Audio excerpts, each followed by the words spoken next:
Hola, ¿qué tal? Muy buenas a todos y a todas, soy Elena y os hablo desde No Name Kitchen, retransmitiendo desde Bihać. Ahora mismo me encuentro escribiendo a la orilla del río Una. He venido aquí a reflexionar y observar lo que sucede un poquito a mi alrededor.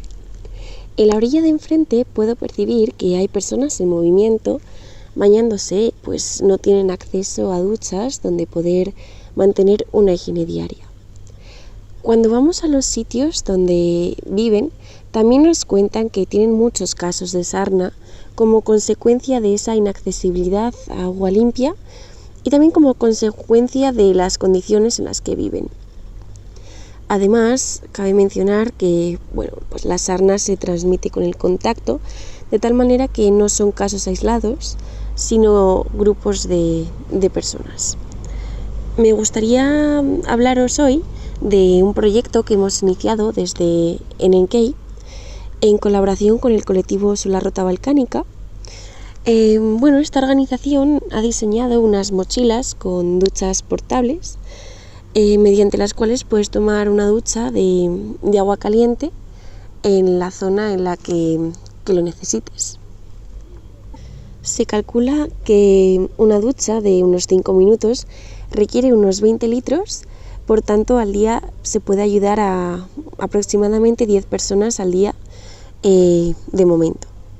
Se trata de un proyecto con un impacto muy positivo en la vida de las personas en movimiento, tanto a nivel físico como emocional. En lo que se refiere al proyecto del tratamiento de la sarna, la idea es realizar una ducha con el jabón de tratamiento. Se mete la ropa en bolsas, esta bolsa se envía a unas lavadoras con agua de unos 60 grados y posteriormente se devuelve la ropa. Como iba comentando, a nivel físico es un alivio, pues es una situación muy incómoda y esto se ve reflejado a nivel emocional, pues según me cuentan mis colegas del equipo, se pusieron todos juntos a bailar y a cantar y además hemos recibido audios de personas muy contentas de haber podido tener acceso a estas duchas y a este tratamiento para paliar la sarna. Mantener el sitio donde vives aseado o tener acceso a una ducha no es nada fácil.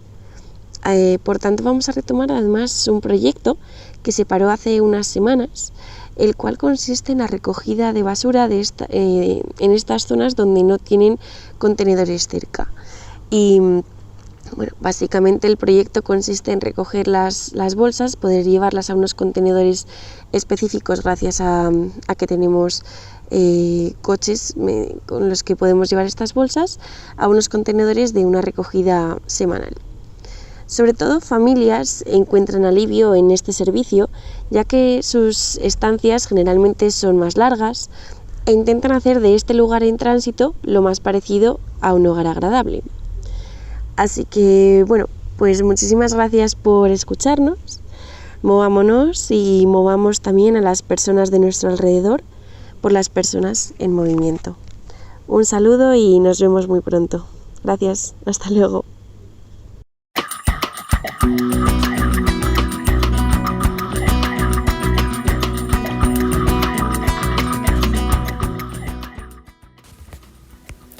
Hola, soy Ludovica, voluntaria en SHID, y quiero informaros sobre las condiciones en un campo serbo. Un joven afgano de 24 años que lleva 2 años atrapado en Serbia nos describe las terribles condiciones de vida dentro de Principovac, un campamento en SHID, y el trato inhumano que recibe las personas en tránsito por parte del personal del campamento y de la policía. Describe la situación de los aseos en uno de los campos como terrible, debido al limitado número de instalaciones y a que las comparten muchas personas. Luego nos explica que cree que si vieseis la comida que nos dan, pensaréis que es para animales, no es comida para humanos. También describe las tiendas de campaña como calurosas y hacinadas. Además, cree que algunas de las provisiones del acampamiento, como el agua embotellada y el spray antimosquito, no siempre llegan a las personas en tránsito para las que están destinadas. También nos dijo que se ha sido testigo de violencia contra las personas en tránsito, tanto dentro como fuera del campamento, incluida violencia por parte de la policía. Describe algunas palizas como muy duras y continúa: no te puedes imaginar lo que están haciendo y lo que pueden hacer. Para explicarnos por qué la gente sigue quedándose en los campos en estas condiciones, nos dice que la gente tiene frío y necesita refugio, que se ve obligada a vivir en el campo por necesidad. Además, cree que las personas que salen del campamento por la noche muchas veces no se les permite volver.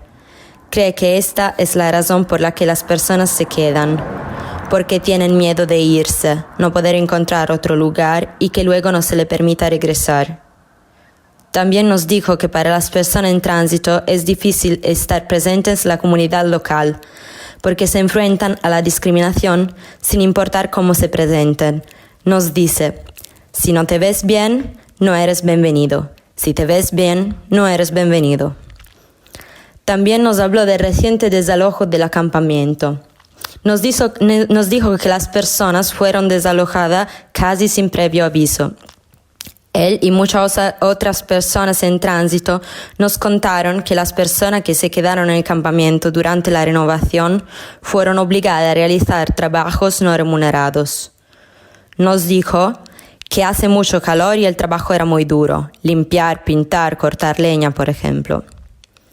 También nos explicó que la policía, que llevaban la cara tapada, obligó al resto de las personas del campamento a subirse en autobuses y que muchas personas hacían lo posible por no subir, por miedo a que les llevara muy lejos y se vieran obligados a hacer un largo viaje de vuelta. Nos dijo que muchas personas que consiguieron no subir al autobuses se quedaron en tiendas de campaña fuera del campamento y que querían volver a entrar, pero no les dejaron. Se pregunta: si eres humano, ¿cómo puedes dejar a que la gente viva en el bosque? Las personas que están viviendo fuera del campo, en esta zona fronteriza, se encuentran en el medio. Son devueltas en caliente o a Serbia o a Croacia. Dice: la policía croata expulsa a la gente a Serbia y la policía serbia la expulsa a Croacia, en un ciclo continuo. En cierto modo, se trata de una forma de resistencia contra las prácticas insensatas de las autoridades, ya que la mayoría de las veces las personas en tránsito consiguen encontrar un lugar donde quedarse en alguno de los lados de la frontera para intentar continuar su viaje en búsqueda de seguridad. Por otro lado, sin embargo, esto mantiene a las personas atrapadas e invisibles, y no responsabiliza a nadie de las condiciones en las que las personas en tránsito se ven obligadas a vivir su vida cotidiana. Podría seguir contándonos el trato inhumano que reciben las personas en tránsito en Serbia, pero el joven afgano dice que podría estarme hasta mañana hablando. Si fueran 10, 20 o 30 casos estaría bien, pero hay millones, no puedo parar. Nos dice que no hay seguridad y termina afirmando que cuando me hacen daño sin razón es doloroso.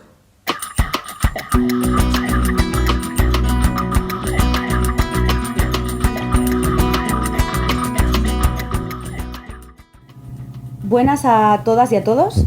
El lunes 12 de julio por la mañana, uno de los chicos fue a extranjería para recoger su TIE, que es la tarjeta de identidad de extranjero. El agente de policía de la entrada lo registró. Acto seguido le dijo que no podía pasar porque tenía cédula de identidad para extranjeros y pasaporte. Por lo tanto, tenía que ir a anular dicha cédula en comisaría y después volver para recoger la TIE. El chico, después de estar durante 3 horas en comisaría, vuelve a extranjería y el mismo agente no lo deja pasar. El chico le insiste diciéndole que necesita recoger su TIE, ya que mañana tenía que volver a Península para trabajar. El policía insiste en que no puede pasar sin ninguna explicación. Seguidamente llamó a una de nuestras compañeras para que la ayudara. Ella intentó hablar con el agente, negando de nuevo la entrada y afirmando que el chico necesitaba un billete de viaje para ese día para poder recoger la TIE. El chico fue corriendo a sacar el billete de vuelta y cuando volvió, el mismo policía le dijo que ya no la atendían porque extranjería ya estaba cerrada. La compañera insistió, afirmando que extranjería cierra a las 14 horas, no a las 13:35. Dicho agente continuó negándose y le dijo que volviera otro día. Uno de los policías de huella que se encontraba dentro se acercó a la puerta y la compañera le explicó el caso y él quería dejarlo entrar, pero el policía que está vigilando la puerta se negó y echando a ambos, al chico y a nuestra compañera, y de muy malas maneras, diciendo fuera de aquí ahora mismo, he dicho que salgáis, afirmando que no iba a entrar porque él no quería. Nuestra compañera le dijo que si no le daba pena la situación del chico, ya que no podría viajar y por lo tanto no podría trabajar mañana. A lo que respondió, me da igual, a mí no me da pena a nadie y menos estos. Dicho agente no tiene la autoridad para decidir quién o no puede recoger la TIE. Su trabajo en extranjería es única y exclusivamente la de vigilar la puerta de entrada y salida. También queremos reflejar la violencia física de los agentes de policía dentro del puerto y la frontera de Melilla. Muchos chicos aparecen con heridas por golpes de porra en diferentes partes del cuerpo. Uno de los chicos que intentaba hacer risky dentro del puerto, al caerse de la valla, varios agentes de policía giraron la cámara de videovigilancia y empezaron a pegarle. Casos como estos suceden cada día en Melilla y desde Solidary Wheels queremos exponer y denunciar la violencia y abuso de poder por parte de los agentes de policía, que exhiben en comisaría, extranjería, frontera, puerto e incluso en las calles.